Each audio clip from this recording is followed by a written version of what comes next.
from the world-famous Parkway Diner in Stamford, Connecticut on this Monday, August 12th, the year of our Lord, 2024. So we got a few things to get into, and you know, it seems like this week has been a little bit busier than most, so please bear with me. And we got some stuff that'll definitely make you scratch your heads, okay? So stick with us. The first thing that, all right, first of all, go to our website, yankeet.news, like, subscribe, donate, someday buy our stuff, and tell all your friends. And by the way, vote for Bob McGuffey in the primary starting tomorrow, and same for Matt Corey, who's running for the Senate. So our theme is Democrats faking democracy.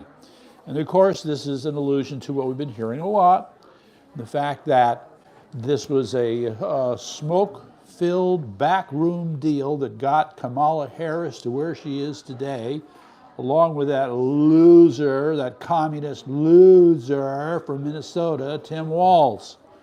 Okay, let's deal with the facts, why don't we? Connecticut has been hit with something. I will tell you as a personal confession that I looked at my power bill and it was $838. Okay, was I shocked? Yes, I was shocked. And then I found out that 26% of those $838 were for public assistance. And by the way, these people in Hartford, we have very strange legislators. The way they abuse the language is extraordinary. So somehow, some of the support features for a power company are to be equated with public assistance. How did you get there? This is crazy. Okay, I just want to point out that the heat is just beginning to build on this. We can look forward to a possible emergency session where they're going to try and restructure how energy is expensed in the state, but there's no promise that we're going to get anywhere. But for the people who keep carrying on about solar and wind and the offshore project near New London and all these other good things, that there are certain decisions that were made with respect to energy policy in the state of Connecticut which could have avoided this nonsense, avoided it, but they didn't. And I'm going to give you the big one.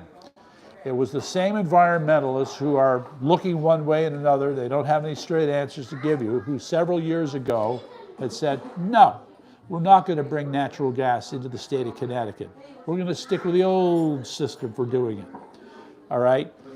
It's, again, there's so-called environmental concerns. And no, we're not going to have a liquid natural gas facility in Long Island Sound off of Connecticut. Yes, which would dramatically reduce energy costs. That, you know, natural gas is so incredibly inexpensive, it's competitive with pretty much everything else. But no, we're not going to do that either. So guess what, ladies and gentlemen?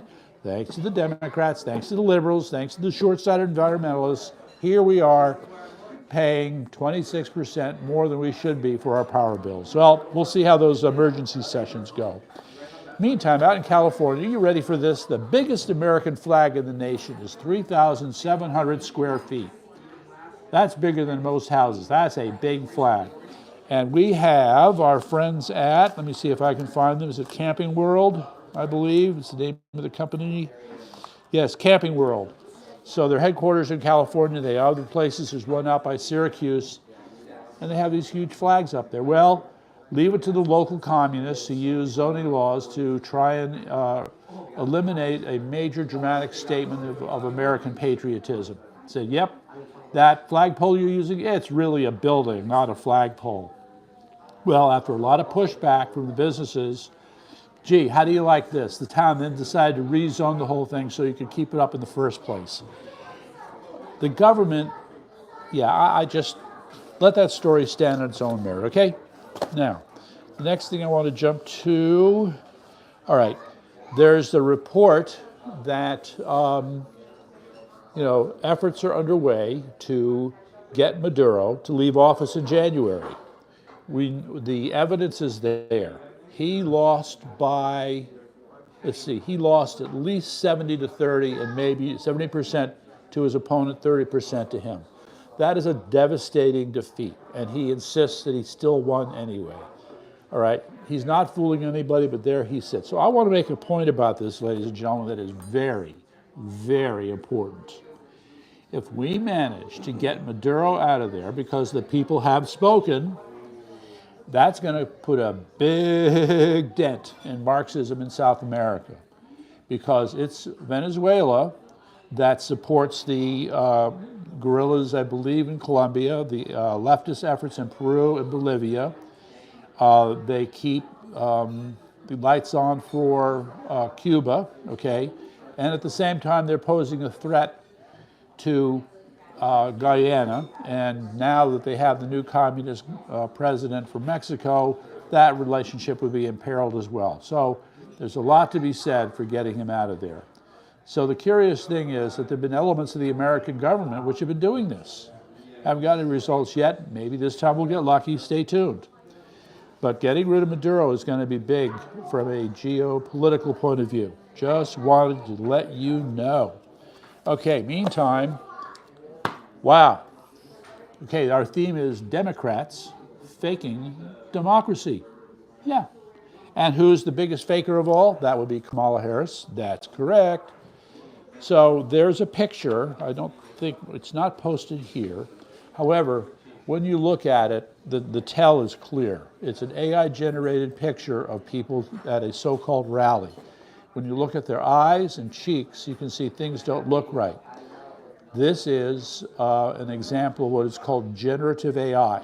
There have been some striking demonstrations of what generative AI can do, which, by the way, is neural networks, not AI. Just want to throw that in.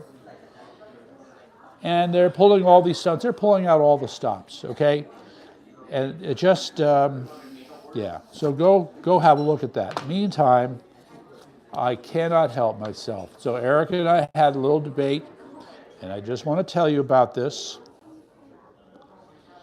You know, it's interesting how the facts can be confused very easily on this. I'm going to start by reading the, here, let me show it to you. There it is.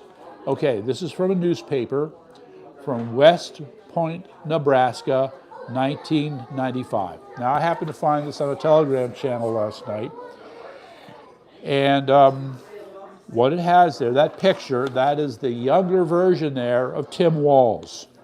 Okay, this is Tim Walz when he was living in Nebraska before he had to skip town after he was caught DUI driving 96 miles an hour in a 50-mile-an-hour zone. So before all that, this article right here. He had to be taken to an emergency room quickly, one night, back in 1995, August 30th to be precise, to have his stomach pumped because the gentleman seemed to have ingested just a little too much horse semen. Some say bull semen, but the story says horse semen. Okay, now the suggestion is that he was on the losing end of a dare. So, you know, I sent an email to a company out in Nebraska. They haven't responded yet. But the question is, how does a person get into this? Now, you know, I'm not a part of farm culture in Nebraska. People out there have their own habits, their own ways, their own cultural mores. So, okay, maybe there was something where guys get together in a bar and they dare each other. I mean, a bar, they dare each other, and this is, if you lose the bet, this is what you do. Maybe that's what happened. We don't know, and they ain't saying much. However, in the article, the doctor did say, you know, we've seen a lot of things. This is definitely unique, definitely unique. So I wanted to share that with you. Meantime, let's see, where's the other goodie here? All right, give it time, all right? I'm just asking you to be patient. Give it time. We're going to see the long and growing list of methods, deceptive practices that the Democrats are using to prop up the Harris-Walz team, if I can call it that. The polls are not as they give these things, you just wait and see. We'll be hearing about internal polls, and we know that there are problems. All right, let me move on to the next story here. All right, this is an op-ed piece, but it got my attention. So there you go. all right? And I think it's a good idea.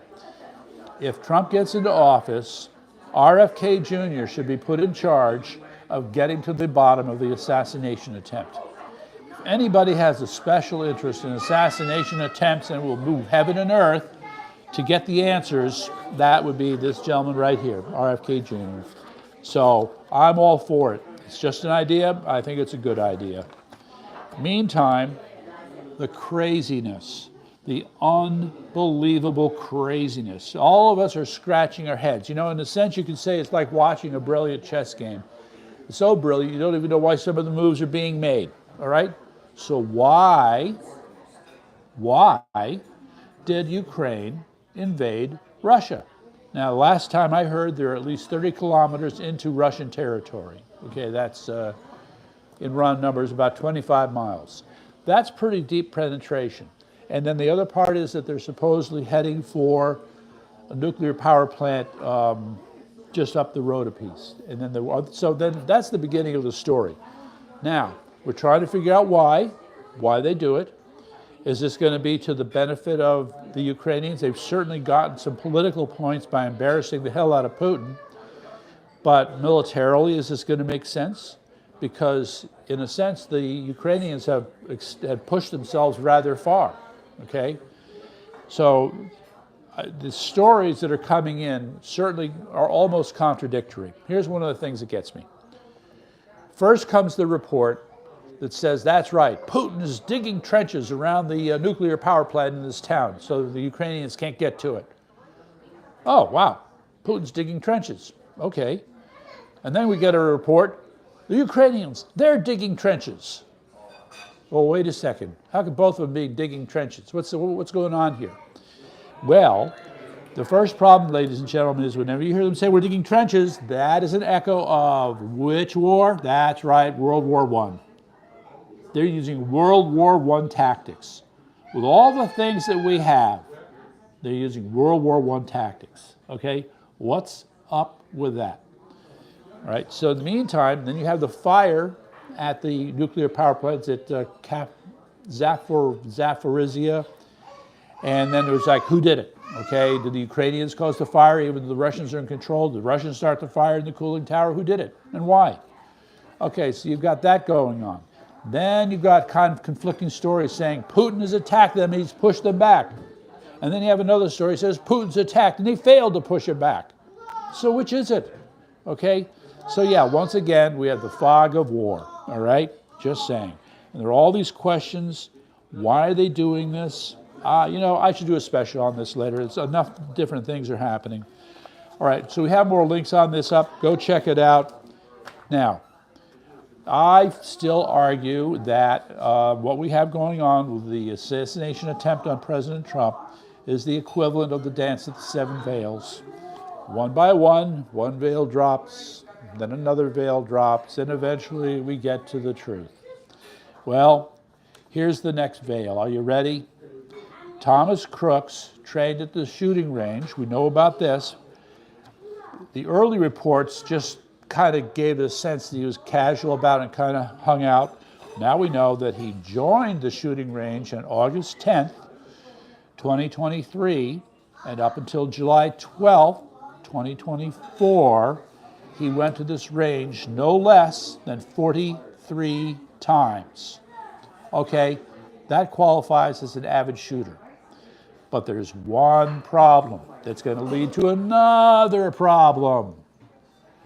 It turns out that this range is also used by officials from the Department of Homeland Security, the FBI, and other federal agencies. So for all us suspicious types who think there's some question here about whether or not Crooks might have been helped out a little bit, this starts to feed the story very nicely. And I want to add to this the other point we brought up several weeks ago, that the Heritage Foundation did the project where they were able to collect, add-in data on electronic devices, and they got the data for Crooks's devices. There were 9 of them, and they're able to show the various places he went over the last year, including a building near the FBI in Washington, D.C. Okay, so he was hanging out at a shooting range with their federal officials, And we have evidence that he went to a building of the FBI. I don't know. I am tempted to start to put those together. Maybe we need a few more things to draw tighter connections, but it is in the nature of this whole thing to see one little thing after another drop. All right. Speaking of one little thing after another. All right. So I put together, it seems like there's a rash now. I just noticed this. There is a rash of articles relating to election integrity. All right. Now, as someone who is very concerned about this, I find it encouraging, but I'm still skeptical. So I'm just going to quickly read off these things here. So I want you to remember that Lara Trump, the daughter-in-law of President Trump, who is the co-chair for the RNC, had made a point about how hard they're going to come down on election integrity issues. So here we go. She issued a little report here. We have engaged in about 100 lawsuits in 25 states, stopped 800,000 non-citizens from voting in New York City, caught Appleton, Wisconsin not hiring Republicans as poll workers, sued and won after catching Michigan Democrat secretary giving election officials illegal instructions in secret to ignore mail ballot protections, protected mail ballot safeguards, excuse me, in Pennsylvania. Sued the Biden-Harris administration for using tax dollars for partisan voter registration. This is where they're using like the Department of Labor, Department of Agriculture, and others to engage in voter registration drives on behalf of the Democrats. That's a no-no. Had 90,000 inactive voters removed from the rolls in Clark County, Nevada. And it goes on with other examples. Okay, so at least they're reporting out the kinds of things that they have been working on, and there's some reason to be encouraged. Meantime, in the good old state of Connecticut, where we happen to be right now, Fight Voter Fraud, who's leading the charge, has issued a couple of press releases to describe the situation in the state, and it's not good, okay? For example, we have 169 towns in the state, okay? Of them, 56 to this day, after all kinds of pressure, have not taken inactive voters off of their rolls. So if you go to fightvoterfraud.org, or if you look up the links on our site, you can get the pieces that talk about this. And as an example of one of the more stupid things, it was cited that they have found 1,205 registered voters who are still on the rolls who are listed as having registered on January 1st. I'm pausing for emphasis so you can hear it correctly. 1,800 registered on January 1st, 1,800. How do you make that mistake 1,205 times? I'd love to know, okay? So you have people in this state who are still holding on to fraudulent practices, and it's going to take dragging them out. Okay, you want the big one? Here, I'm saving the best for the last, okay? Okay, does the name Smartmatic mean anything to you? How about the name Dominion Voting Machines? Smartmatic is a subsidiary of Dominion. And it turns out that the Smartmatic president has been indicted in Florida and I believe in the Philippines for its name is Roger Binate. And they are accused of facilitating at least $1 million in bribes. And the way they did it was by overcharging for their cost per voting machine, and they used that extra money to set up a slush fund for bribery. That's how that part works. Meantime, though, let's see if we can find the other part of this. Yeah, definitely go check this out, but this is good. I mean, it seems like all these things are happening at the last minute. This should have happened a year ago. But the wrongdoers are being called out, and I think there's a similar case going on in Georgia, too. So it does seem like there are efforts, but I just don't get the sense that they've really arrived yet. You know, the guilty parties haven't been punished. The practices and procedures haven't been changed back to things that are fair. So I'm not totally convinced and satisfied yet. Meantime, we put up a link here. You know, the digital ID issue has not gone away, okay? And this is a really insulting video. You got to go see it, all right? There are people who are unbelievable in their disregard for you.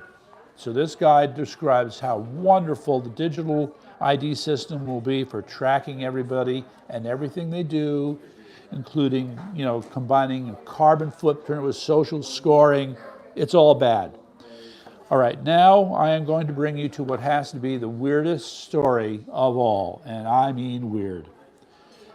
Okay, again, in my searching around, I came across this and I said, should I talk about this tonight? Yeah, I'm going to talk about it. Okay, so we have the story link up, shocking stories from soldiers and drone operators. So I'll just deal with the one. Even though a number of soldiers back in 2006, I want to say, had been sworn to secrecy, they were on a patrol. It turns out they were looking for another patrol that had disappeared. And when they arrived at where the first patrol was last seen, they saw there was a few bits of equipment around, some clothing. They couldn't figure out where they went. And then they were walking along and they came to a huge cave. And all around the cave were bones, lots of bones, and some more communication equipment. So they still couldn't quite figure out what happened. But it's what happened next that is the story. There's a huge roar, and out of the cave came a man charging them, who they later determined was 12 feet tall. So he had a stick for a spear.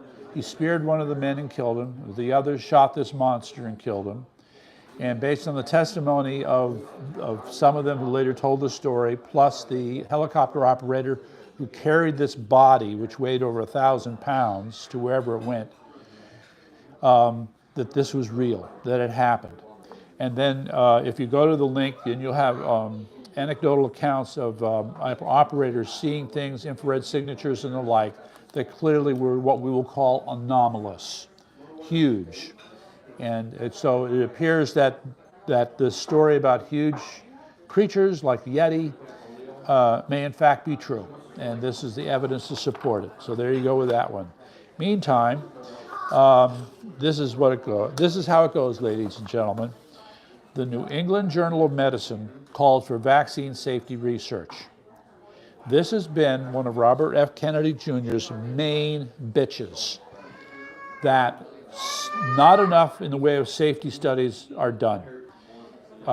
There are issues here when you really get into experimental methodology, the different procedures and techniques, and whether or not they were applied appropriately for evaluating various vaccines. We are told that on average 7 years are spent to study a vaccine before it's approved.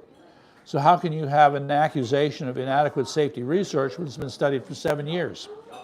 I don't know, but the case can be made, and I suggest you go to these links to read it. What's notable here is that you had a gentleman named Dr. Stanley Plotkin is one of the co-authors of this paper. He is the single most prominent person in America. He's an emeritus at Wistar Institute in Philadelphia, which is all about vaccines. And he signed on to this and said, yes, I agree. We need to do a better job of determining vaccine safety. So there you go. Okay. And then the last story, again, in our continuing coverage of January 6th. On the one hand, okay, because of the ruling back in June, already some of the people who have been unlawfully imprisoned have been let go, some of the January 6ers.